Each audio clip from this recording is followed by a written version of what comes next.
Hello everyone, कैसे हैं आप सब। आई होप आप लोग ठीक होंगे। मैंने लास्ट वीडियो डाला था जिसमें मैंने मेरे ट्रीटमेंट के बारे में बताया था कि मैंने कंसीव कैसे किया था। एंड उसमें काफ़ी सारे क्वेश्चंस आए थे कि मेरा AMH लेवल कितना था, फॉलिकल स्टडी कैसे हुई थी, कब कब हुई थी, कौन से डेट से स्टार्ट हुई थी, उसकी रेंज क्या थी। काफ़ी सारे क्वेश्चंस थे, तो आज जो वीडियो है मैंने इसी के बारे में बनाया है। चलिए स्टार्ट करते हैं। सबसे पहले मैं बात करूँगी AMH लेवल के बारे में। मेरा जो AMH लेवल था उसकी रेंज आई थी 7.13। ये जो रेंज थी काफ़ी हाई रेंज होती है। लास्ट 7 के ऊपर जिस भी रेंज को माना जाता है उसे लास्ट रेंज माना जाता है। तो मेरी जो रेंज थी वो हाई रेंज थी। नॉर्मल रेंज जो होती है वो होती है 2.20 से लगाकर 4। तो मेरा जो ट्रीटमेंट सबसे पहले स्टार्ट हुआ था वो इसी पे स्टार्ट हुआ था, क्योंकि रेंज बहुत ज़्यादा हाई थी। कंसीव करने में दिक्कत आती है अगर आपकी रेंज हाई होती है तो डॉक्टर ने सब, क्योंकि उसे धीरे धीरे लो करना पड़ता है, तो डॉक्टर ने मेरा ट्रीटमेंट जो है वो इसी पे स्टार्ट हुआ था। एंड मेरे बहुत सारे टेस्ट हुए थे। जब मैं गई थी डॉक्टर के पास अपना ट्रीटमेंट स्टार्ट कराने, तो डॉक्टर ने काफ़ी सारे टेस्ट लिखे थे मेरे। उसमें कुछ मेरे मतलब यूरिन टेस्ट भी थे, ब्लड टेस्ट थे, काफ़ी सारे टेस्ट थे। तो सबसे पहले हाँ, मुझे एक चीज़ और, आपके जो टेस्ट होते हैं ना इससे आपको काफ़ी बेनिफिट मिलता है। मुझे भी मिला था। मुझे जस्ट 1 साल पहले कोरोना हुआ था, तो उस टाइम पे काफ़ी सारे इंजेक्शन लगे थे। मुझे पता नहीं था कि उन इंजेक्शन के साइड इफ़ेक्ट ऐसे हुए थे कि मुझे उन इंजेक्शन से डायबिटीज़ हो गई थी। तो मुझे आइडिया नहीं था। मैंने कोई मतलब मेरा उस टाइम बस ये लग रहा था कंसीव नहीं किया। ये नहीं पता था कि मेरी शुगर जो है वो बहुत बड़ी भी आ रही है। उन टेस्ट से उन टेस्ट से फिर ये पता चला कि हाँ, मेरा जो शुगर लेवल है वो काफ़ी हाई है। तो डॉक्टर ने मुझे ये भी बताया था कि एक रीज़न ये भी हो सकता है। तो मेरा साथ में इसका ट्रीटमेंट भी स्टार्ट हो गया था। इसके बाद मेरे पास क्वेश्चन आया था फॉलिकल स्टडी के बारे में। फॉलिकल स्टडी जो होती है ना वो सब डॉक्टर्स का अलग अलग होता है। मेरी जो फर्स्ट साइकिल थी उसमें डॉक्टर ने डे 8 से स्टार्ट करा दी थी। एंड जो मेरी नेक्स्ट जिस टाइम पे मैंने कंसीव किया था उस टाइम पे मेरा डे 11 से स्टार्ट हुआ था। मेरे केस के अंदर ये था कि जिस दिन मैं सोनोग्राफी के लिए जाती थी उस दिन वो मेरा जो भी रिपोर्ट आती थी, जो भी साइज आता था, उसके नेक्स्ट डे मुझे एक इंजेक्शन लगता था उस फॉलिकल को बड़ा करने के लिए। एंड रैप्चर के लिए भी मुझे इंजेक्शन लगा था। तो सबसे पहला जो मेरा हुआ था स्टार्ट वो हुआ था मेरा डे 11 पे। उसमें डे 11 पे स्टार्ट हुआ था। लेफ्ट और राइट दो ओवरीज होती है। लेफ्ट मेरा जो एग जो बढ़ रहा था वो बढ़ रहा था मेरा लेफ्ट ओवरी में।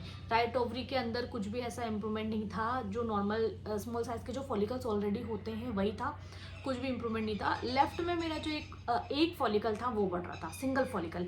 तो सबसे पहला डे 11 पे हुआ। उस टाइम उसकी रेंज आई थी 12x12 mm। उसके बाद मुझे इंजेक्शन लगा। इंजेक्शन लगने के बाद नेक्स्ट डे बाद मुझे वापस से मेरा एक अल्ट्रासाउंड हुआ। उसके अंदर डे 13 पे सेम लेफ्ट राइट ओवरी में तो कुछ भी नहीं था। लेफ्ट ओवरी के अंदर उसकी साइज आई थी 16x14 mm। फिर उसके बाद एक दिन बाद फिर इंजेक्शन लगा, एक दिन का गैप हुआ एंड फिर सोनोग्राफी हुई डे 15 पर। उस दिन मेरी रेंज थी 18x17 mm।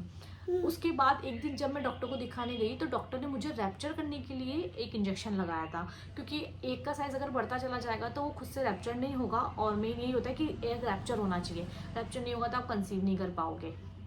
तो डॉक्टर ने उस टाइम पे बोला कि ठीक है, मेरा रैप्चर का एक इंजेक्शन लगा। डे 17 पे डे 19 पे 15 पे एक हो गया था और डे 19 पे मेरा एक अल्ट्रासाउंड और हुआ था, जिसमें ये देखना था कि जो एग है वो इंजेक्शन के बाद रैप्चर हुआ या नहीं हुआ। तो डॉक्टर ने मुझे रैप्चर का इंजेक्शन दिया था। डे 19 पे जब मैं सोनोग्राफी कराने गई तो ये पता चल गया था उस रिपोर्ट में कि हाँ, जो एग है वो रैप्चर हो गया, मतलब एग बाहर आ गया है ट्यूब के अंदर। अब चांसेस थे कि मैं कंसीव कर सकती हूँ। और ओवुलेशन का टाइम भी आया था। मेरा ओवुलेशन का पीरियड जो रहा था वो रहा था 15 से 19, डे 15 से 19 के बीच में ये मेरा ओवुलेशन टाइम था। तो ओवुलेशन ये पता चल गया था। एग जो था वो सब डॉक्टर्स का अलग अलग होता है, कौन मतलब सब अलग अलग टाइम पे रैप्चर कराते हैं। जो मेरा फर्स्ट साइकिल था उसके अंदर डॉक्टर ने, मुझे अच्छे से याद है, 20x9 का जब मेरा हुआ था का जो फॉलिकल हुआ था तब रैप्चर किया था। इस बार डॉक्टर ने थोड़ा जल्दी रैप्चर कर लिया था, 18x17 पे उसको रैप्चर कर दिया था। तो रैप्चर करने के बाद डे 19 तक तो यही सब चलता रहा। तो उसके बाद जो नेक्स्ट साइकिल आती है डॉक्टर बोलती है कि नेक्स्ट साइकिल तक वेट करो, नेक्स्ट पीरियड तक वेट करो, पता चल जाएगा कि कंसीव किया है या पीरियड आ गए। तो वही था, आगे के जो 10-11 दिन थे वो मैंने वेट किया। एंड जब डे मतलब मेरी जो साइकिल थी वो 19 मतलब डे 19 था जो मेरा लास्ट पीरियड आया था।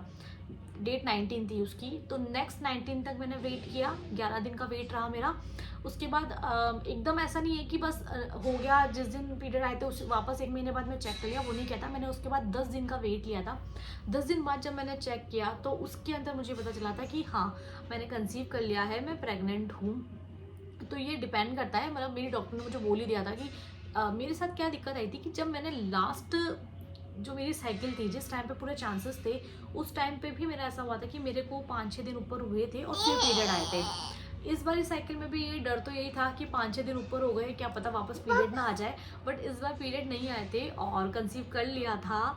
एंड उसके बाद फिर मैंने जाके अपने डॉक्टर को दिखाया था, तो डॉक्टर ने मेरा जो फर्स्ट सोनोग्राफी थी वो डॉक्टर ने अराउंड करीब जब 1.5 महीना हो गया था मुझे कंसीव किए हुए, उसके बाद कराई थी।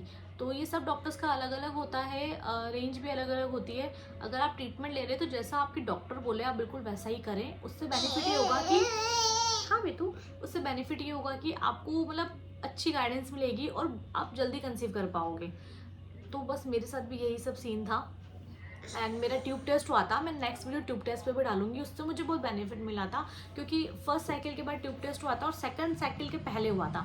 तो जो मेरा कंसीव था वो ज़्यादा इजी हो गया था, क्योंकि मेरी जो ट्यूब थी वो, वैसे तो मेरी रिपोर्ट सब अच्छी आई थी, बट ये होने से जो इंक जाती है उससे मेरी ट्यूब और ज़्यादा ओपन हो गई होगी या खुल गई होगी, तो कंसीव करने में थोड़ा सा ईजी हो गया। चलो मिलते हैं नेक्स्ट ब्लॉग में।